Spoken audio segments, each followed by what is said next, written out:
बिस्मिल्लाहिर्रहमानिर्रहीम। अस्सलाम वालेकुम। नई वीडियो में खुश आमदीद। नाजरीन ग्रामी, इसराइल के जंगी जहाज़ों से गज़ा पर हमले शुरू हो गए। मुजाहिदीन ने 3 जंगी जहाज़ों के परखच्चे उड़ा दिए। 2000 रॉकेटों से फिर हमला, इसराइल की बेसिस को मलिया मेट कर दिया। वीडियो की तफसीलात में आगे बढ़ने से पहले हमारी वीडियो को लाइक कर दें, चैनल को सब्सक्राइब करके बेल आइकन पर ज़रूर क्लिक कर दें। तफसीलात के मुताबिक देखा जाए, इसराइल और हमास की खौफनाक जंग जारी है। इसराइल और हमास में लड़ाई से हलाकतों की तादाद 1000 से तजावुज़ कर चुकी है। इसराइल का कहना है कि इसके तकरीबन 700 अफराद हलाक हो चुके हैं, जबकि फ़लस्तीनी हक्काम के मुताबिक गज़ा पर होने वाली बमबारी में कम से कम 413 अफराद हलाक हुए, जिसमें दर्जनों बच्चे भी शामिल हैं। इस तनाज़े में अब तक हज़ारों अफराद ज़ख्मी हो चुके हैं। गज़ा के बेशतर अस्पताल ज़ख्मियों से भरे हैं। इसराइल की जानिब से बिजली बंद कर दी जाने की वजह से मुश्किलात का शिकार हैं। अक़वाम मुत्तहिदा का कहना है कि गज़ा का वाहिद पावर प्लांट ही अब बिजली का आखिरी ज़रिया है और चंद दिनों में इसका भी ईंधन ख़त्म हो सकता है। हमास के जंगजुओं ने हफ्ते की सुबह इसराइल पर हज़ारों रॉकेट दागे थे, जिसका सिलसिला रात भर जारी रहा। गज़ा पर भी इसराइल की ज़बरदस्त बमबारी जारी है, जबकि जनूबी इसराइल के मुतअद्दिद इलाकों में अब भी लड़ाई जारी है। जहां हमास के जंगजू दाखिल हो गए थे, उधर इसराइल ने गज़ा में ऑपरेशन के लिए 1 लाख फ़ौजियों को जमा किया है। अक़वाम मुत्तहिदा का कहना है कि गज़ा में फ़ज़ाई हमलों से अब तक 1,23,000 फ़लस्तीनी बेघर हुए, जिनमें 74,000 के करीब स्कूलों में पनाह लेने के ख्वाह हैं। उधर ताज़ा इतलात के मुताबिक पीर के रोज़ इस लड़ाई की वजह से तेल की कीमतों में इजाफा हो गया, जबकि सरमायाकारों को अंदेशा है कि तेल पैदा करने वाले इस खित्ते में तनाज़े के तूल पकड़ने का वाज़ेह इम्कान है। इसके अलावा इसराइल के लिए परवाज़ों की मनसूखी देखने में आई है। एशियाई ममालिक की मुतअद्दिद एयरलाइंस ने मुल्क में सिक्योरिटी की सूरत हाल का हवाला देते हुए इसराइल के लिए अपनी परवाज़ें बंद करने का हतमी फ़ैसला कर दिया है।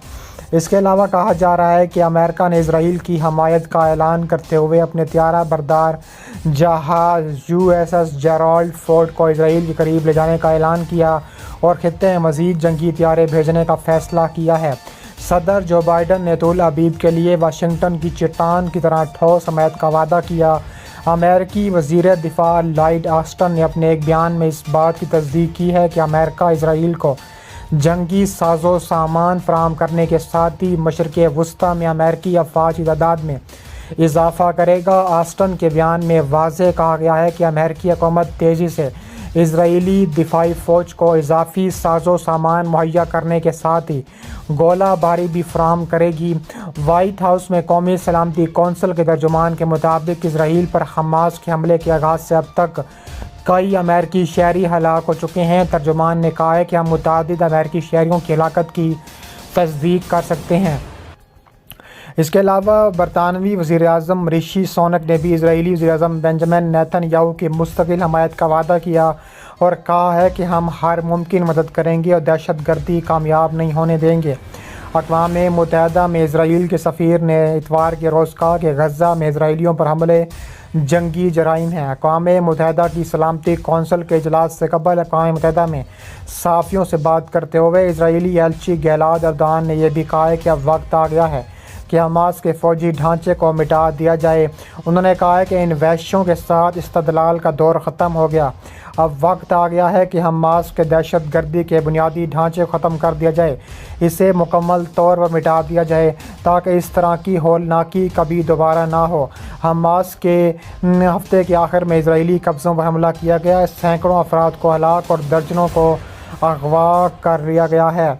इसके अलावा कहा जा रहा है कि सैनिचर यहूदियों के लिए सैबित का दिन था, जिसका मतलब है कि बहुत से ख़ानदान घरों में दोस्तों से मुलाकातों के बाद गाँव में वक्त बताने की मनसूबा बंदी कर रहे थे। लेकिन अचानक सुबह सवेरे रॉकेटों की बरसात ने एक ऐसे हमले का आगाज़ का अंदिया दिया जो वुसअत और मनसूबा बंदी के हिसाब से गैर मामूली था। बसों से इसराइल ने गज़ा की पट्टी को रुकावटों के ज़रिए अलग थलग कर रखा है ताकि सनीचर के रोज़ हमास की जानिब से चंद ही घंटों में रुकावटें अबूर कर ली जाएँ। صبح تقریباً 6:30 بجے کے قریب مزید حملے ہوئے ہیں آج، جبکہ راکٹوں کی برسات ایک بار پھر شروع ہوئی ہے اور اسرائیل اس کو روکنے میں ناکام ہوا۔ غزہ کی پٹی کو کنٹرول کرنے والی تنظیم حماس برطانیہ سمیت دنیا کے کئی ممالک دہشت گرد تنظیم قرار دیتے ہیں۔ اکثر راکٹوں کے استعمال جیسی حکمت عملی استعمال کرتی رہی ہے۔ حماس کے ان راکٹوں کے خلاف اسرائیل کا جدید آئرن ڈوم نامی دفاعی میزائل نظام عموماً مؤثر ثابت ہوتا ہے، لیکن سنیچر کی صبح انتہائی مختصر وقت میں داغے گئے ہزاروں راکٹوں نے اس نظام کو غیر مؤثر کر دیا ہے۔ راکٹوں کی اتنی بڑی تعداد ثابت کرتی ہے کہ اس حملے کی منصوبہ بندی مہینوں سے جاری تھی۔ حماس کا دعویٰ ہے کہ پہلے مرحلے میں 5000 راکٹ داغے گئے تھے، جبکہ اسرائیل کے مطابق داغے گئے راکٹوں کی تعداد حماس کی جانب سے بتائی گئی تعداد سے نصف میں تھی۔ غزہ کی پٹی سے 60 کلومیٹر دور اسرائیل کے دارالحکومت تل ابیب تک میں الارم بجنا شروع ہوئے اور جلد ہی مغربی بیت المقدس اور دیگر شہروں میں جہاں جہاں میزائل گرے دھواں اٹھنا شروع ہو گیا۔ راکٹوں کی اس برسات کے دوران حماس کے مسلح جنگجو بھی اس میں شامل دکھائی دیتے ہیں، جہاں انہوں نے غزہ کو الگ کرنے والی رکاوٹوں کو عبور کرنا تھا۔ واضح رہے کہ اسرائیل نے اپنی فوج اور آبادکاروں کو 2005 میں غزہ سے نکال لیا تھا، لیکن اب تک غزہ کی فضا، سرحدوں، ساحلوں پر اسرائیل کا کنٹرول ہے۔ حماس کے چند جنگجوؤں نے اس رکاوٹ کو مکمل طور پر بائی پاس کی، جس میں فضائی گلائیڈرز بھی شامل تھے۔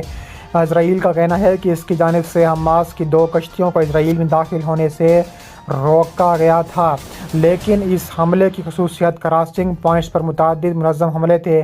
اس کے علاوہ کہا جا رہا ہے کہ تابڑ توڑ بمباری کا سلسلہ ایک بار پھر شروع ہو چکا ہے۔ حماس کے حملے نے اسرائیل کو چونکا دیا، لیکن آگے کیا ہو سکتا ہے؟ کہا جا رہا ہے کہ غزہ کی پٹی میں حالیہ دنوں میں تناؤ اتنا بڑھ چکا ہے کہ لیکن روایتی فہم یہ تھی کہ حماس یا اسرائیل اس میں اضافہ نہیں چاہتے، لیکن حماس حقیقت میں ایک منظم قسم کے آپریشن کی منصوبہ بندی کر رہی تھی۔ اس لیے صبح راکٹوں سے بھرپور حملہ کیا گیا، جس میں سے چند تل ابیب اور یروشلم تک پہنچے۔ اس کے ساتھ ہی فلسطین جنگجو سمندر، زمین اور فضا سے جنوبی اسرائیل میں داخل ہونا شروع ہو گئے۔ ان عسکریت پسندوں نے کئی گھنٹوں تک اسرائیلی قصبوں اور فوجی پوسٹوں کو گھیرے رکھا، متعدد افراد کو ہلاک کیا، نامعلوم تعداد میں عام شہریوں اور فوجیوں کو یرغمال بنا کر غزہ پٹی میں لے جانے میں کامیاب ہوئے۔ یہ ڈرامائی کارروائی سوشل میڈیا اور مرکزی میڈیا پر براہ راست نشر ہوتی رہی۔ اس کے علاوہ انہوں نے کہا ہے کہ اسرائیلی اخبار نے کہ تابڑ توڑ کارروائیوں کا مزید سلسلہ بھی جاری رکھا ہوا ہے۔ حماس اس نئے آپریشن سے بطور عسکریت پسند تنظیم اپنی شہرت بڑھانے میں دلچسپی رکھتی نظر آتی ہے۔ اس تنظیم کے اعلان کردہ مقاصد میں اسرائیل کو تباہ کرنا بھی شامل ہے، اور حملے سے قبل حماس کے سیاسی کمانڈر نے فلسطینی اور عربوں کو شامل کرنے کا کہا ہے، لیکن اہم سوال یہ ہے کہ مقبوضہ غرب اردن اور مشرقی یروشلم میں آباد فلسطینی کیا ان کی بات پر عمل بھی کریں گے یا نہیں کریں گے۔